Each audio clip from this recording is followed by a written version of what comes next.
نبی پاک صلی اللہ علیہ وسلم کی حدیث ہے مسلم میں تبرانی میں، حضور نے فرمایا آؤ میں تمہیں پچھلے زمانے کے ایک ایماندار نوخیز ولی اللہ کی بات سناؤں۔ پچھلے زمانے حضور نے فرمایا پچھلے زمانے میں ایک بادشاہ جادو کے زور پہ حکومت کرتا، جب وہ ایک جادوگر اس نے رکھا ہوا تھا تو جادوگر اس کو جادو بتاتا، وہ جادو کے زور پر حکومت کرتا۔ جادوگر بوڑھا ہو گیا تو کہنے لگا بادشاہ کو نوجوان میرے پاس بھیج دے، اب میں بوڑھا ہو گیا ہوں، میرا پتہ کوئی نہیں کب مر جاؤں۔ ایک نوجوان کی ڈیوٹی لگائی، بڑا زیرک سمجھدار، اپنے رعایا میں سے چن کے جو ذہین فطرت مزاج بچہ تھا وہ اس نے لگایا۔ اللہ کے محبوب علیہ الصلوۃ والسلام فرماتے ہیں بچہ جادو سیکھنے لگا، وقت گزرنے لگا۔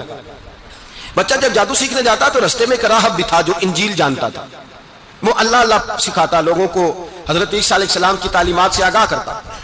اس نے دیکھا کہ یہاں بھی لوگ اکٹھے ہیں تو وہ بچہ اس راہب کے پاس بھی اٹھنے بیٹھنے لگا۔ اب جب اس کے ساتھ اس کی گفتگو بڑھنے لگی تو اس کو باتوں میں لذت آنے لگی۔ اس نے راہب نے پوچھا کہ تو کون ہے اور کس طرح سے آیا ہے، کیا تیرا معاملہ ہے؟ اس نے کہا جی میں جادو سیکھنے جاتا ہوں، آپ کی باتیں مجھے بڑی اچھی لگتی ہیں۔ اس نے کہا دین سیکھ، جادو سیکھنے والے کافر ہو جاتے ہیں، قرآن و حدیث سیکھنے والوں کو اللہ کامل ایمان عطا فرماتا ہے۔ فرمایا یہ سیکھ۔ بچہ بیٹھنے لگا، اس کے پاس آنے لگا، باتیں دل میں گھر کرنے لگی۔ ایک وقت آیا کہ مسلمان ہو گیا، اور مسلمان کیسے ہوا؟ بچہ کہتا میں تجربہ کر کے ہوا، اب میں تھوڑا سا وقت جادوگر کے پاس بھی جاتا اور باقی سارا وقت وہاں بیٹھتا۔ میں ایک دن جا رہا تھا تو رستے میں اژدہا تھا، بہت بڑا سانپ تھا، رستہ روک کے کھڑا تھا۔ یہ حضور نے بیان کی حدیث، نبی پاک صلی اللہ علیہ وسلم فرماتے ہیں بچہ کہتا ہے کہ رستے کے اندر سانپ ہے، رستے بند ہے، لوگ چھتوں درختوں پہ چڑھے، حراش ہے۔ کہتے چھوٹا سا روڑا میں نے اٹھایا تو میں نے کہا اللہ اگر جادوگر سچا ہے تو اسے مار دے۔ چھوٹا سا روڑا میں نے پھینکا، اژدہا کوئی نہ مرا۔ پھر چھوٹا روڑا اٹھایا، میں نے کہا اللہ اگر وہ عالم سچا ہے تو اسے مار دے۔ اب جب میں نے روڑا مارا تو اژدہا مر گیا۔ میرے اندر سے گواہی آئی نہیں دین کی باتیں سچی ہیں، نہیں قرآن کی باتیں اسلام سمجھانے کے لیے عرض کر رہا ہوں، اگرچہ اس دور میں انجیل تھی، اللہ رسول کی باتیں اچھی ہیں۔ کہتے میں مسلمان ہو گیا، اب میں نے راہب کے پاس ہی رہنا شروع کر دیا، جادوگر کے پاس چھوڑ دیا اس بچے نے آنا۔ بادشاہ پوچھتا کہاں زیادہ وقت گزارتے ہو تو بات گول کر دیتا، وقت تیزی سے بڑھنے لگا۔ اللہ نے اس نوجوان میں طاقت پیدا کر دی، اب اس کے اندر نا اللہ نے توانائی روحانیت پیدا کر دی، ابھی جوان ہے، 14-15 سال عمر ہے۔ اللہ نے اب جو بیمار بھی آتا وہ دعا کرتا تو اللہ صحت عطا کر دیتا، جو بھی آتا۔ بادشاہ کا ایک درباری تھا، بادشاہ کو پنکھا جلتا تھا، وہ اندھا ہو گیا، کوئی ایسی تکلیف آئی کہ نابینا ہو گیا، بڑے علاج کرائے شفا نہیں ہوئی۔ کسی نے اس بچے کا پتہ بتایا کانوں میں، اس کے پاس گیا تو بچہ کہنے لگا شفا تو ہو جائے گی پر کلمہ پڑھنا پڑے گا، مسلمان ہونا پڑے گا، جس پیغمبر کا میں غلام ہوں تجھے بھی بننا پڑے گا، دین پہ عمل کرنا پڑے گا، اللہ شفا دیتا ہے۔ اس نے کہا تو مجھے کلمہ پڑھا، مجھے شفا دے، میں تیار ہوں۔ اس نے کہا شفا تو اللہ دیتا ہے۔ اس نے اللہ تبارک و تعالیٰ کا ذکر کر کے دعا مانگی، یہ مسلم شریف میں حدیث ہے، طبرانی میں موجود ہے۔ اللہ نے اسے شفا دی، اس نے کلمہ پڑھنا شروع کر دیا۔ یہاں ایک نقطہ لکھا ہے ہمارے علماء نے، کہتے ہیں جب اللہ ولایت عطا کرتا ہے نا تو یہ سفید بالوں والے کا حصہ نہیں ہوتی۔ اگر جوانی میں کوئی آدمی توبہ کر کے تصوف کے راستے پہ چلتا ہے تو سب سے زیادہ ولایت اللہ اسے عطا فرماتا ہے، سب سے زیادہ ولایت اس کے پاس ہوتی ہے۔ ابھی اس کے بال کالے ہیں، چڑھتی جوانی ہے، دعا کی تو اللہ نے، اور حدیث پاک میں موجود ہے کوڑے آتے تو شفا یاب ہو جاتے، اندھے آتے تو شفا یاب، برس والے آتے تو اللہ سے دے، جوان ہے۔ بادشاہ کے پاس وہ واپس گیا، وہ جو آدمی جس کی آنکھیں ٹھیک ہوئی تھی، بادشاہ نے پوچھا کہ کیسے شفا ملی؟ تو کہنے لگا میرے رب نے شفا دی ہے۔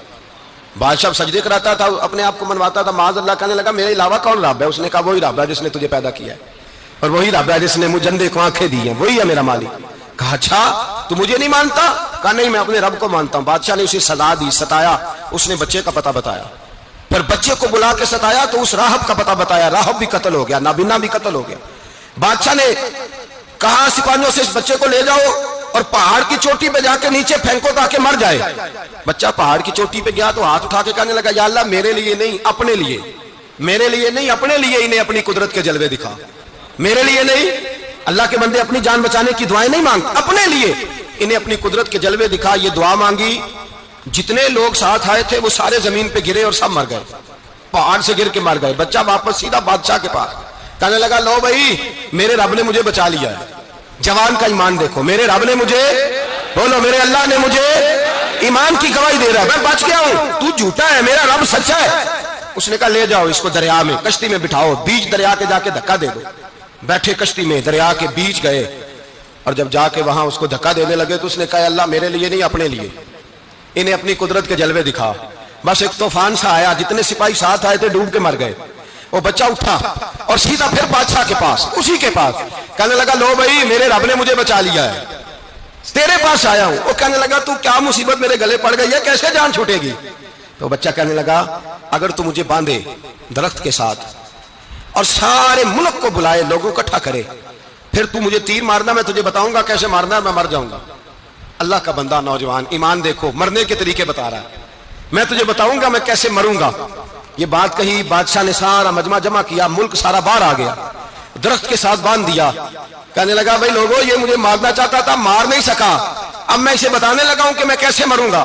اسے کہو جب تیر مارے تو ساتھ میرے رب کا نام بھی لے، میں اپنے رب کے نام پہ جان دوں گا، ایمان کی پختگی میں اللہ کے نام پر جان دوں گا۔ اسے کہو رب کے نام پہ مارے، مر جاؤں گا۔ بادشاہ نے اللہ کہہ کے تیر مارا، پیشانی میں لگا، بچے کی روح پرواز کر گئی، جتنا مجمع کھڑا تھا سارا کلمہ پڑھ کے مسلمان ہو گئے، سارے مسلمان ہو گئے، سارے۔ میرے رسول پاک سید عالم صلی اللہ علیہ وسلم نے نوجوانوں کو بتایا جب تمہارے اندر ایمان کی قوت آئے گی تو اللہ تمہاری مدد کرے گا۔ فرمایا وہ نوخیز ولی تھا، ابھی جوان رانا تھا، ابھی اس کی پیشانی پر جوانی کے آثار تھے، لیکن اس نے اللہ کو راضی کیا، رب کریم کو راضی۔